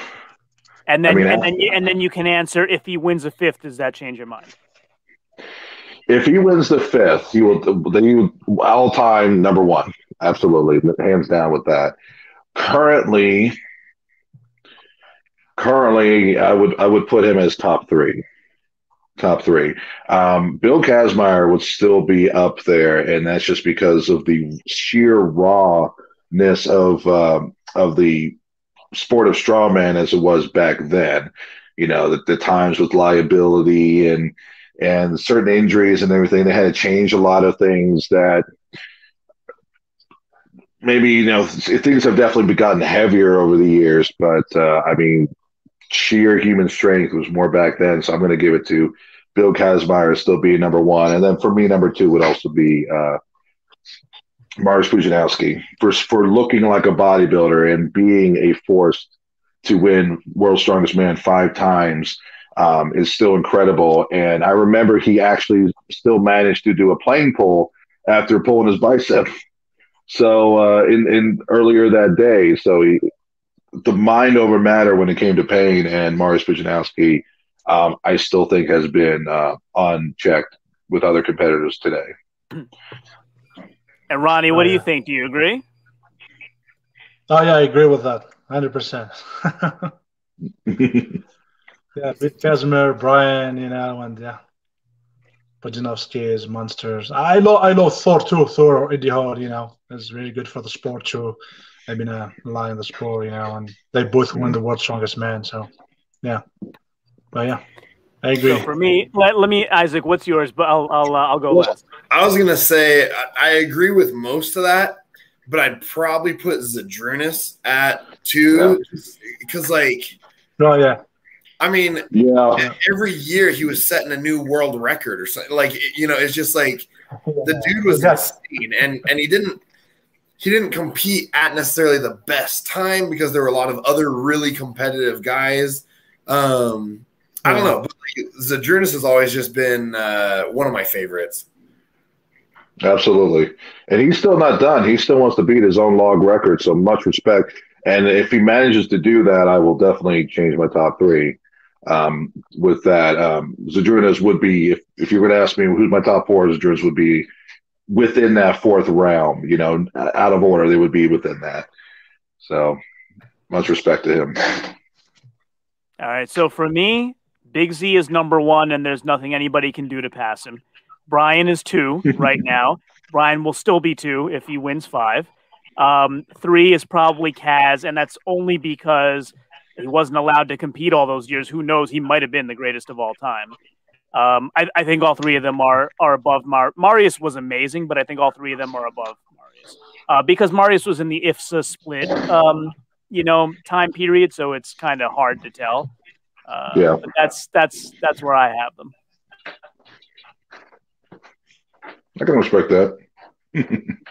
Yeah, I mean Z has too many Arnold wins to deny too. It's just. Yeah. Z's got a lot of Arnold wins, and he doesn't. As much of a presser he is now, he definitely he slimmed down, he kind of trimmed up over the last few years. I remember seeing him with his big belly coming in, having that baby face look that he did, and then still managing to put up so much weight that he did with the log, and not even there was no push press, there was no jerk press. It was a straight strict press with barely any change in his face when he did that. I mean, just by me talking about it, I think I might change him to put him definitely in my top 3. But you can't deny him. And again, the fact that he still wants to beat his world record of the log, a lot of respect after how many years he's been competing already. Yeah, he's all business. I forget if I think I heard this on Big Laz's channel where the question was asked about the greatest of all time, and they said, here's how I think about it. If you were stuck under a car, who's the one person you'd want to lift it off of you? And if I have to think about it like that, it's Brian Shaw. So maybe he's the greatest of all time. Actually, in that case, I would switch to Phil Pfister. Okay, because he was a fireman. So, he's gonna already have the jaws of life with him. So that, I would probably switch to that. But all you have access to is the trailer hitch on the back. There's nothing else. Everything else is covered. Actually, he was very good at the car flip, Phil Pfister. It was him winning World's Strongest Man back in 2006, the first American in 25 years. It was watching that at Disney World because for some odd reason, World's Strongest Man sends to air on Christmas Day here in the States. That was what got me started. It was the first time I watched from beginning to end. And I'm like, wow, I'm taller than some of these guys. I'm heavier than some of these guys. Like, this is something I potentially could do and do very well. And it was that year watching Phil Pfister and the rest of the strongmen of that era that got me interested to the point of I'm going to go to the gym and start lifting heavy, and with that in mind. And so I owe it actually a lot of what I am now, at least my mindset, based off that year and watching Phil Pfister and the whole 25 guys competing that year. Would you say that of all the World's Strongest Man you watched kind of coming up, Phil Pfister was the most inspirational? Very inspirational. It was actually the year before that during his Hercules hold. Like he called it as it was. It's like, I'm going to win World's Strongest Man, or if not, American will have it back one day. And then there he goes the very next year. And he was dominating. He went with it was a 275-pound farmer's carry up a incline, 60 feet, 70 feet. I forget what the distance was, but when he was done, he had the fastest time, even beating Marius. And he still had the implements in his hand after he was done. And so like, I'm not going to let go of these things. I'm going to prove my strength. And he did. And even in the car flip, he was very phenomenal with that. Car carry as well. He was a monster. Phil was unbelievable. When I grew up kind of watching Magnus Samuelsson, Marius, who else did I watch a lot? Basically, like those two guys. I really love watching both of those two guys. I don't know if it's the arm wrestling crossover that got me with Magnus Samuelsson, but I love watching him. And then, of course, on reruns because I was a little kid when Franco Colombo was there. But those are always fun to watch as well. With the when he did the bar bend in his mouth. John Paul Sigmarsson, he's another one that I would very closely put in my top four for the size that he was, and yet he was a force to be reckoned with. And it was, and if I may kind of segue a little bit, it was the year that he won in 1998. Roots Zelstra won third place, and he is the one that I am related to, by the way. Yes, I'm glad we got back to this part of the story. Tell us more. So I didn't even know about him, honestly, because I started watching since 2006, and I've been going back throughout the years to watch other events, just being interested in it. But, you kind of just keep up with the big names or whoever won throughout those years. So back in 2019, when I went to World's Strongest Man in Bradenton, it rained after the first event. So you see Colin and all the other staff members literally just taking out a bunch of white towels and just putting them on the pavement to just soak it up as much as possible to get it as dry as possible so they can do the monster truck pull. So while he's just walking around, I went to Colin. I introduced myself. I said, my name's Justin. I would love to compete in strongman. This is what I'm trying to do. And, I come from Holland. And there hasn't been a Dutchman in Holland, and World's Strongest Man in a very long time.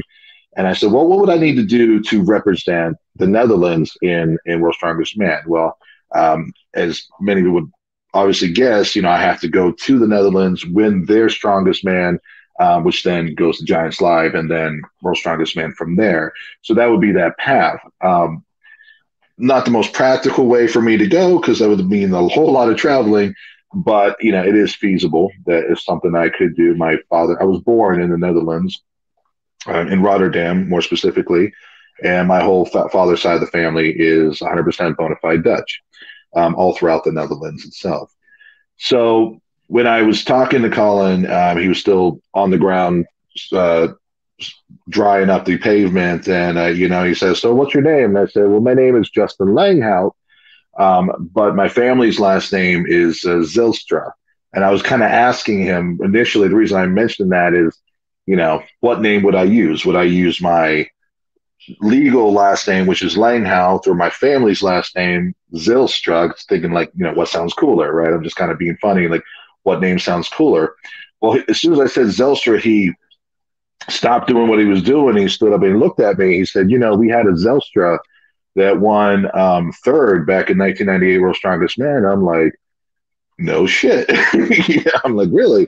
And he was a little bit telling me about him, and that was kind of where the conversation ended at that point because he had to go and do what he had to do. At that moment, actually a couple of days later, I ended up calling my dad and I asked him about, do we have a strongman in the family? He was like, oh, well, let me know. Let me figure it out for him. Go through our family records. And I did a little bit of research on Wout Zelstra. and turns out he's from Friesland.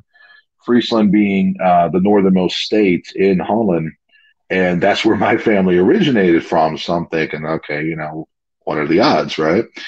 My father then messaged me a few days later, and what we believe is that my my great grandmother and his grandmother were sisters. So that I believe that comes down to me being like a third cousin, kind of distant cousin. And once I realized that, I'm just like, how freaking cool is that? Not only does World's Strongest Man come to my hometown, I don't have to travel to another country in order to see it, but I also met the Florida State chair of United States Strongman at that competition, who is now one of my really good friends. And I met a few other influential people, got to hang out and meet with a lot of strongman. And at the same time, then I kind of find out I'm related to one. So if I can ever make it to World's Strongest Man, that would actually make me, I believe, the first legacy in the sport. So that would be something really interesting to strive for. And as a quick little snippet on my last name, my grandparents on my dad's side had 6 children, 3 of which were born before they got married, 3 of which were born after they got married. All the same, 2 parents, my father being of the first 3. So they took the mother's last name Langhout, but once they got married, they had 3 more children. They took the last name Zelstra. So if you go back to modern, times and how we do things, typically the children just take the father's last name. So technically, I should be a Zelstra. Some competitions I've gone in as a Zelstra, some I've gone in as Langhout. For simplicity, I may just keep it as Langhout, but who knows if I might switch that up. I have tried to reach out to Wout Zelstra before. I have gotten a little bit of a response from him, but unfortunately nothing since then. I hope to kind of meet up with him next time I make my trip to the Netherlands, and especially his son, who I believe is also very much involved in strongman and strength athletics. And so we'll see what happens from that. But first legacy, let's go. Let's make it happen. Super interesting story. That's awesome. Thank you.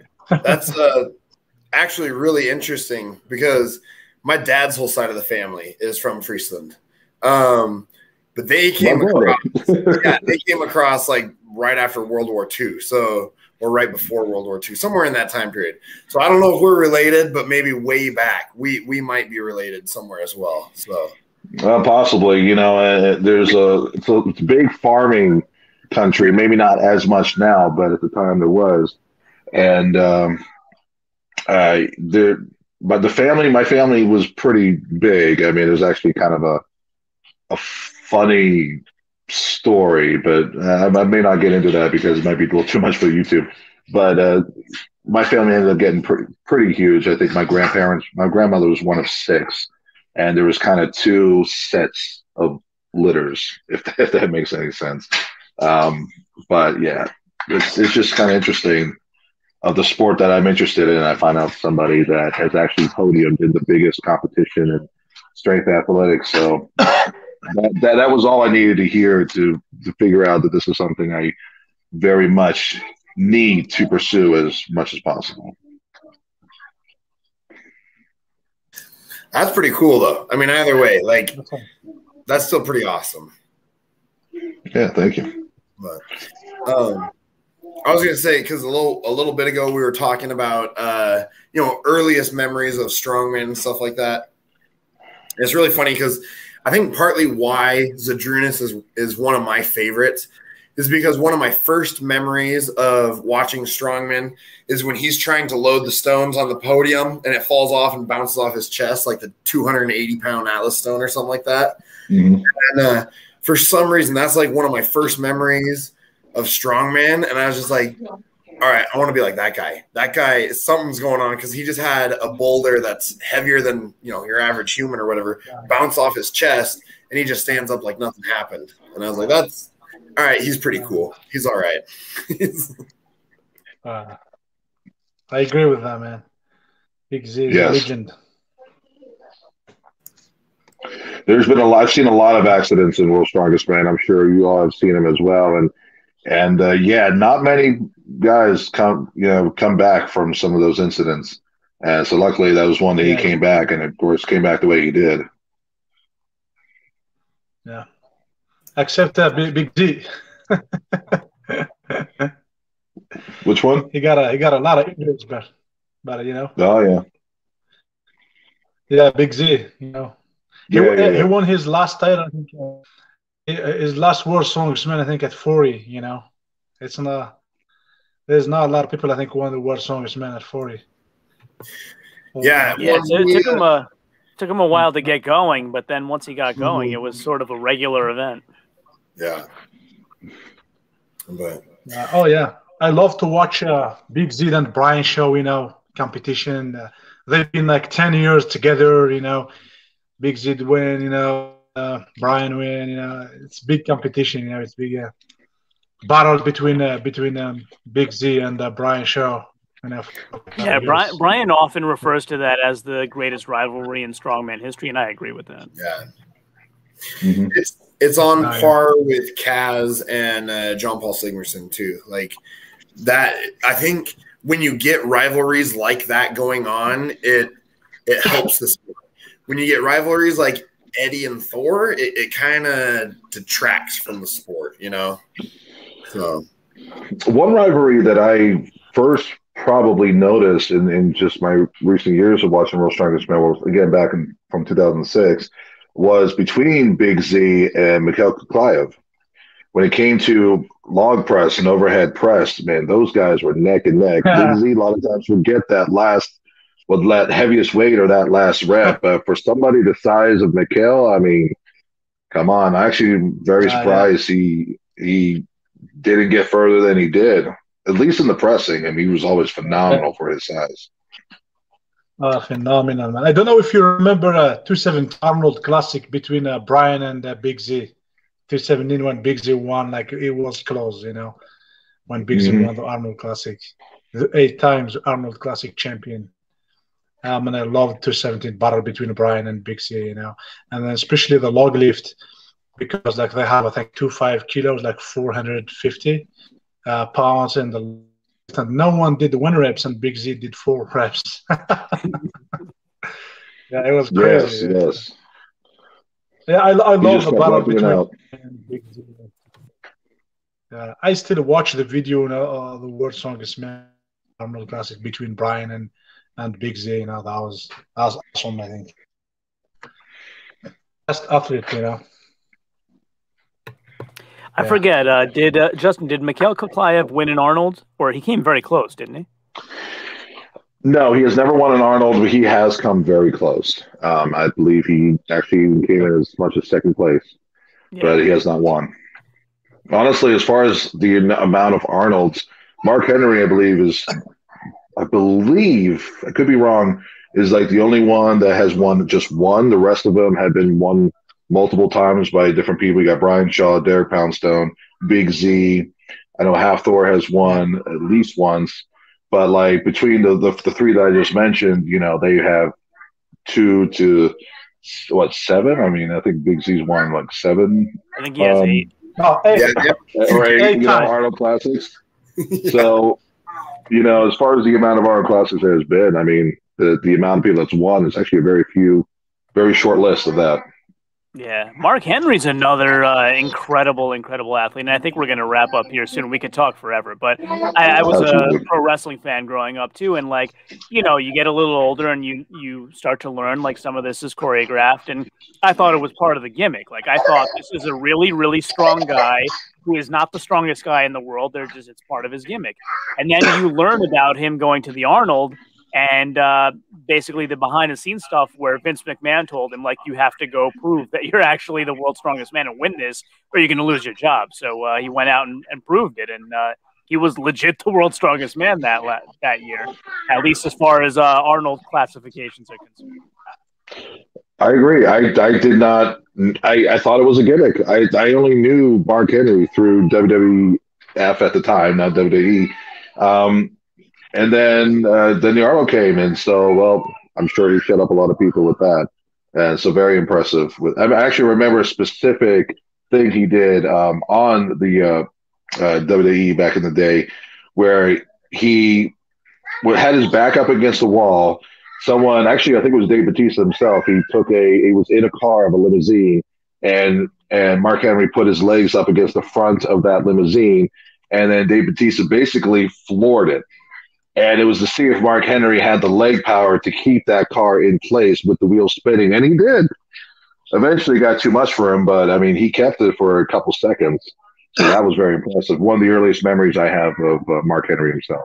Yeah, I don't know how you fake that one. Like they've had in modern days, I don't know if you still follow it, but like Braun Strowman flips over a truck, but they had like a crane on the other side that you couldn't see. But I don't know how you fake the one you just said. So that sounds legit to me.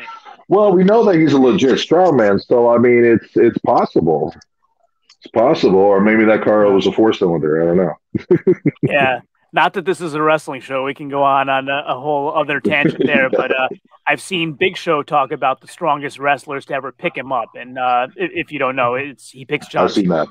Yeah, he said, John Cena, when he picks me up, I can stay up there. I can order lunch like I'm like as if I'm on solid ground, you know? Yep. Very impressive himself, yes. Yeah. Well, we should probably start wrapping this up. We're hitting the 2-hour mark, so I'm sure our guests are getting bored of watching us talk about random stuff now. So I can look at me for days. Yeah. Nice. So once again, if you're watching this, please subscribe to my YouTube channel, Hunger Smash Fitness. Please subscribe to John's channel, My Block's Strongest Man. Head over to Strong Bros. That's what it's called, right, Ronnie? Strong Bros? Yes, Strong Bro, yeah. So head over to Strong Bros. Make sure you subscribe to them as well. And then go to Instagram and follow Strong Bro Ronnie, right? That's your YouTube, your Instagram. Strong Bro Big Ronnie. Strong Bro Big Ronnie. And then Justin's is World's Strongest Dutch American. I do have a YouTube, and I'm going to be working on it a lot more over the summer. It's Dutch Strength Athletics. So I'm just going to kind of build it up as much as I can. Right now, it's just a bunch of shorts of similar videos from my Instagram. But I'm going to try to get into the comical side of the fitness area. So we're gonna hopefully see some funny stuff coming up soon. Awesome. All righty. Well, make sure that you head over and subscribe to all those. Thank you for joining us and watching us while we just talk about all this stuff that we love talking about. And yeah, any closing comments? Any of you guys have any sponsors you want to shout out or anything like that, or whatever else? I got B Scripts is one of my sponsors at the moment, and they have been providing me some phenomenal wrist wraps and figure eights that I actually will be using in nationals competitions. So Dutch Strength 10 promo code, try to get 10% off of your next purchase. They are phenomenal, and the guys have been real supportive, and they're kind of like my first sponsor as of right now. Nice. So yeah, so let's just kind of keep the ball rolling with that. Really appreciate them. So if anyone else wants to sponsor Justin, hit him up. Looks like he's looking for more sponsors. Absolutely. Ronnie, you have any sponsors you want to shout out, or anyone you want to shout out in particular? No, I don't have any sponsor yet. And yeah, just I want to thank you guys for having me here with you. This is awesome. Yeah. And, yeah, thanks again. Can't wait to do it again. Yeah, it's our pleasure. It was great that you were able to jump on. Our pleasure. Yeah. Like I said, we've been getting some demand for you. So you've got a lot of fans out there, Ronnie. So, I love it. Go ahead. Yeah. Now, I'm not sponsored, but I'm an affiliate. Yeah. So anybody need a free workout, I love talking to them. Go Hard Labs. Yeah, there you go. MBSM 10. Go to Go Hard Labs, get your pre-workout. MBSM 10 will save you 10%. And by the way, Go Hard Labs, if you're watching, sponsor Ronnie. There you go. There you go. Hit him up. So, all righty. Well, thank you for watching, everyone. And please have a wonderful Memorial Day. Yeah, we'll catch you next week, same time. So have a good one. Yeah. All right, guys. You too. Thank you. Right.